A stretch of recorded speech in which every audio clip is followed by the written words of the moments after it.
शनिदेव। प्रिय दर्शकों, मैं राजेश जोशी आपका फिर से ज्योतिष जागृति केवल सत्य कार्यक्रम में स्वागत करता हूं। अपनी सीखने की श्रृंखला को आगे बढ़ाता हूं। प्रिय दर्शकों, आज हम बात करते हैं कर्क लगन की कुंडली की, यानी 4 नंबर यहाँ पहले घर में लिखा है। मेरे पास आपके बहुत से फ़ोन कॉल्स आए, आपने मुझे इतना प्यार दिया, इतनी मान सम्मान दिया, इतनी इज्जत दी। मैं आप सबका तहे दिल से शुक्रगुजार हूँ, ताकि आपने कुछ सीखना शुरू कर दिया है। बहुत सारों ने ये कहा कि हम तो जी इन चुंगलों से निकल गए, आपने समझाना शुरू कर दिया, अब हम अपनी कुंडली समझना शुरू कर चुके हैं।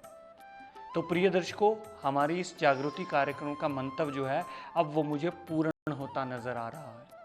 क्योंकि आपने जब सीखना शुरू कर दिया है तो आप उसके सवाल पूछते हैं।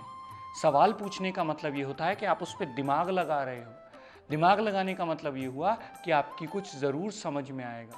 नेपोलियन ने एक जगह कहा था कि जिस बंदे ने कोई गलती नहीं की, इसका मतलब उसने कोई काम ही नहीं किया, क्योंकि जो काम करेगा वो गलती ज़रूर करेगा। तो आप अपने लिए सीखना शुरू कर चुके हैं, मुझे इस बात की बहुत खुशी है। मैं मानता हूं कि मेरा इस चैनल पे आना सार्थक हो गया। प्रिय दर्शकों, आज बात करते हैं कर्क लगन की कुंडली की। कर्क लगन में लग्नेश जो होते हैं वो चंद्रमा देवता होते हैं, और आज मैं आपको इन 12 घरों में चंद्रमा के क्या रिजल्ट्स रहने वाले हैं ये विस्तार पूर्वक बताऊंगा। चंद्रमा देवता इस कुंडली के चीफ मिनिस्टर हैं, यानी मूल आधार ग्रह।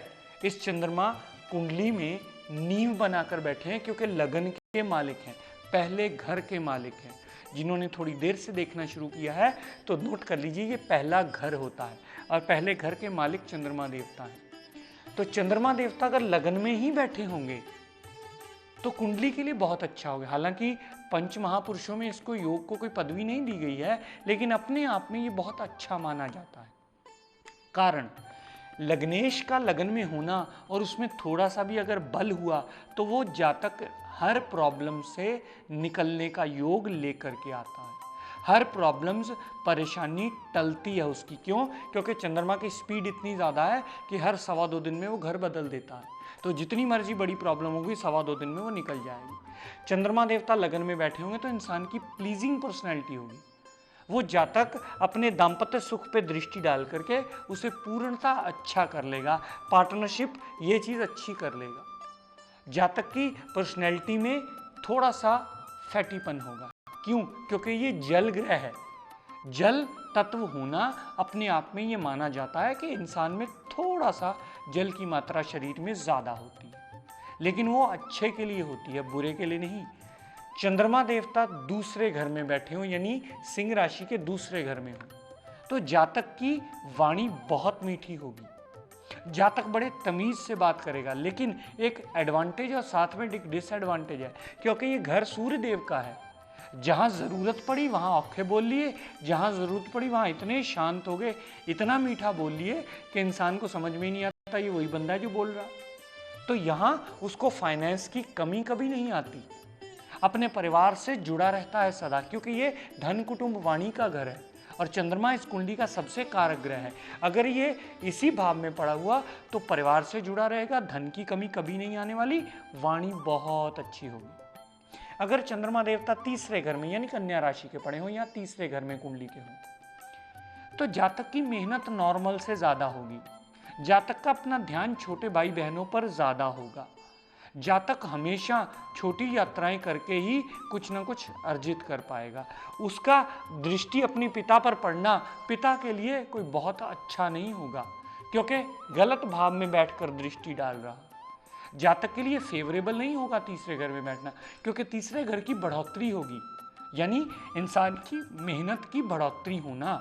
तो वो आज की डेट में कोई भी बात जातक उसको शुभ नहीं मानता, उसे अशुभ माना जाता है।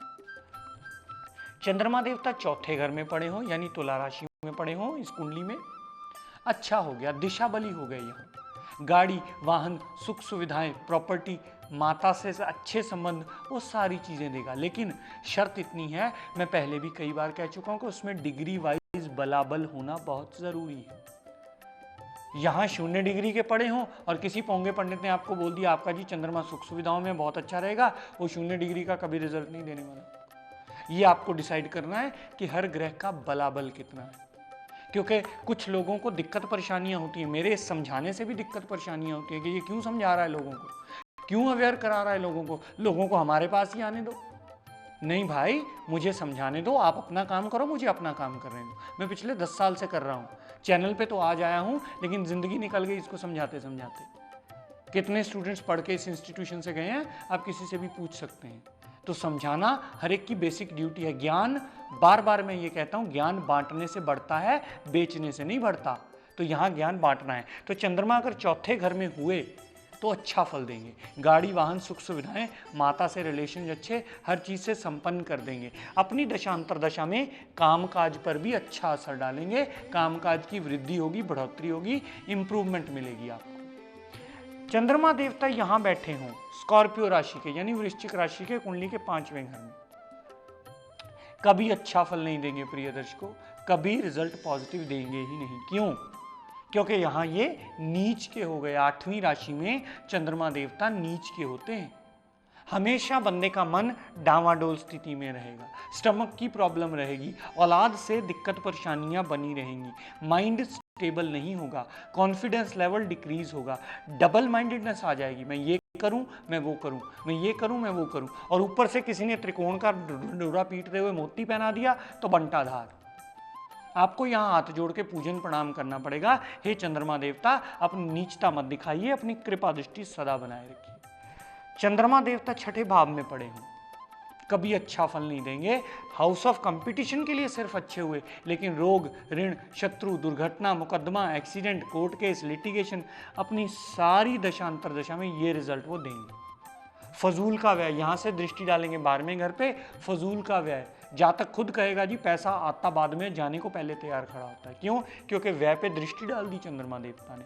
अति मारक ग्रह हो गए। कभी चंद्रमा देवता का रतन मोती मत पहनिएगा, चाहे वो पंचम में पड़े हों, चाहे वो छठे में पड़े हों। सिर्फ अस्त की कंडीशन में वो पहना जा सकता है, अस्त के अलावा उसको कभी मत पहनिए।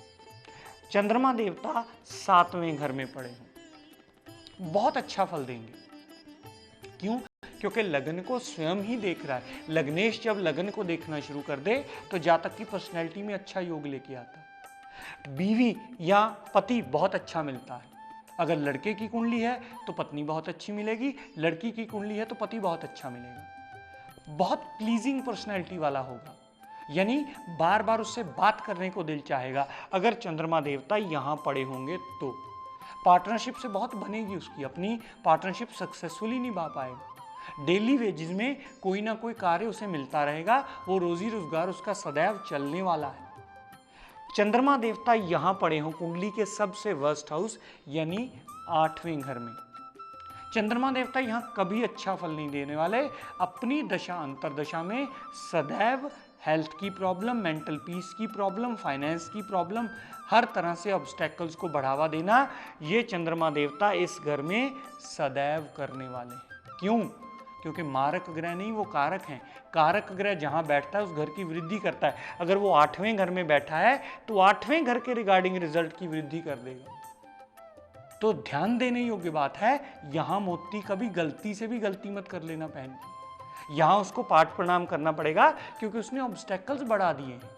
ऑब्स्टेकल्स बढ़ा दिए तो उसको प्रणाम करके आपको शांत करना पड़ेगा, प्रार्थना करनी पड़ेगी, हे चंद्रमा देवता ऑब्स्टेकल्स मत बढ़ाओ, कृपा दृष्टि बढ़ाओ, तब वो अपना पाप प्रभाव यहां से छोड़ेगा।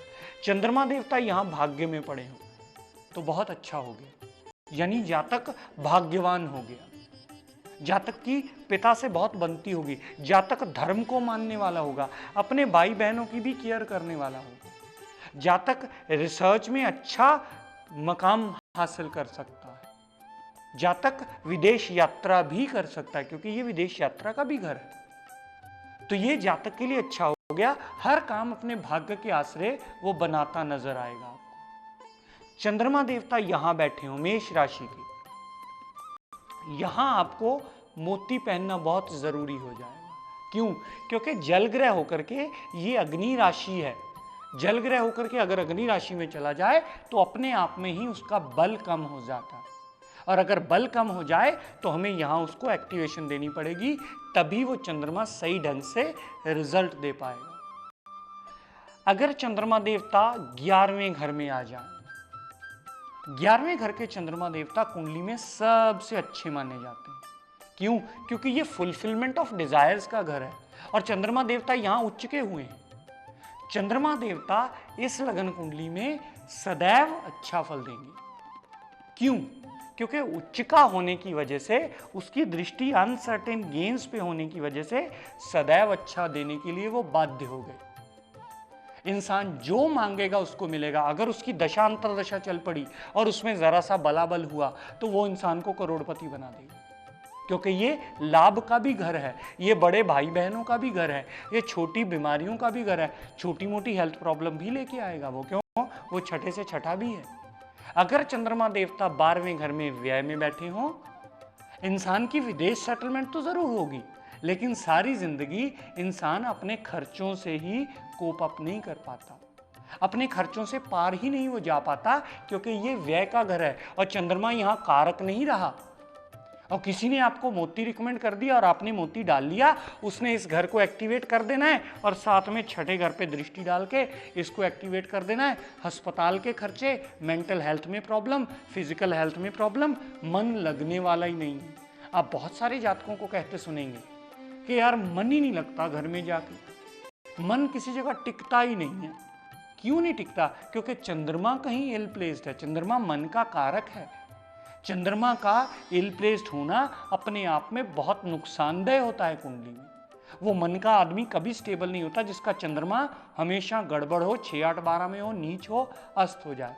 चंद्रमा का बलहीन होना इंसान को डिप्रेशन में जल्दी लेके जाता है, क्योंकि चंद्रमा ही मन का कारक है। मन की पूरी कंट्रोलिंग पावर चंद्रमा के पास है। अगर कुंडली की भी कंट्रोलिंग पावर आ गई तो उसको डबल पावर मिल गई, तो फिर वो नुकसान भी डबल करेगा। जिसको आपने कहता ना, एक अमीर आदमी है जिसको पैसे ज्यादा आ गए, उसको याशी की आदत भी डल जाएगी। क्यों? क्योंकि अगर फूल आया है तो कांटे वो लेकर के आएगा। ये सृष्टि का नियम है। इस सृष्टि के नियम को झुटलाया नहीं जा सकता। जितने करोड़पति आदमी होंगे, कोई ना कोई गड़बड़ उसमें जरूर होगी। शराब पीने की आदत होगी, घूमने फिरने की आदत होगी, सिगरेट पीने की आदत, कुछ ना कुछ गड़बड़ वो लेके आएगा। ये बात तय है, ये सृष्टि ने दिया है। गुलाब के फूल के साथ कांटे उसने दिए हैं, इसी को समझाने के लिए दिए हैं कि अगर एडवांटेज दिया है तो डिसएडवांटेजेस अपने आप आ जाएंगे। आप इतने स्कैंडल्स देखते हैं बाबाओं के, करोड़पति, लाखोंपति होते हैं, अरबोंपति होते हैं, लेकिन फिर भी किसी न किसी स्कैंडल में जाते हैं। क्यों? क्योंकि गलत काम भी वही होते हैं। ये दिक्कत परेशानियां देते हैं। अगर पैसा आया तो साथ में प्रॉब्लम्स वो लेके आता है। ये नियम है सृष्टि का। इस बात को सदा ध्यान रखिएगा। अगर इस बात को ध्यान रखेंगे तो आपको कैलकुलेशन में बड़ी आसानी रहेगी। प्रिय दर्शकों, आज का टिप ऑफ द डे देता हूं आपको। शनि राहु केतु के बहुत सारे पाप प्रभाव होते हैं, आप ये सब लोग जानते हैं। 90% केसेस तो आती ही शनि राहु केतु के पाप प्रभाव की हैं। किसी पे साढ़सती चल रही है, किसी पे टैया चल रहा है, किसी पे राहु, किसी पे केतु, किसी पे शनि। आपको कुछ भी ना समझ में आ रहा हो, इनका एक रामबाण छोटा सा इलाज बताता हूँ। किसी भी 4th क्लास एम्प्लॉय को, अगर लेबर भी फैक्ट्री में ना टिक रही हो, किसी भी 4th क्लास एम्प्लॉय को अगर नीले या काले रंग की सॉक्स पहनने वाली, यानी जुराबें जो पैरों में पहनी जाती हैं, किसी भी 4th क्लास एम्प्लॉय को ये ले दोगे, वो इसको पहन लेगा, तो आपको इस प्रॉब्लम से हल मिलने का रास्ता मिल जाएगा। क्योंकि ये शनि राहु केतु की शांति का सबसे आसान उपाय है। एक बात का ध्यान रखिएगा कि वो जुराबे या तो प्योर काले रंग की होनी चाहिए या नीले रंग की होनी चाहिए। उसमें कोई डिजाइनिंग ना हो, मतलब उसमें कोई और कलर का फूल बना हुआ हो, वो चीज़ नहीं चाहिए। आप प्लेन एक कलर में ले लेंगे तो वो ज़्यादा बेटर रहेंगी, जिससे राहु केतु शनि तीनों ही बड़ी अच्छी तरह से बड़ी जल्दी शांत हो जाते हैं। उनका शांत होना आपके काम का रास्ता खोल देता है। ये नियम याद रखिएगा। आज अपनी वाणी को दर्शकों यहीं विराम देता हुआ हम सब के लिए मंगल कामना करता हुआ शनिदेव से, हे शनिदेव, अपनी कृपा दृष्टि, दया दृष्टि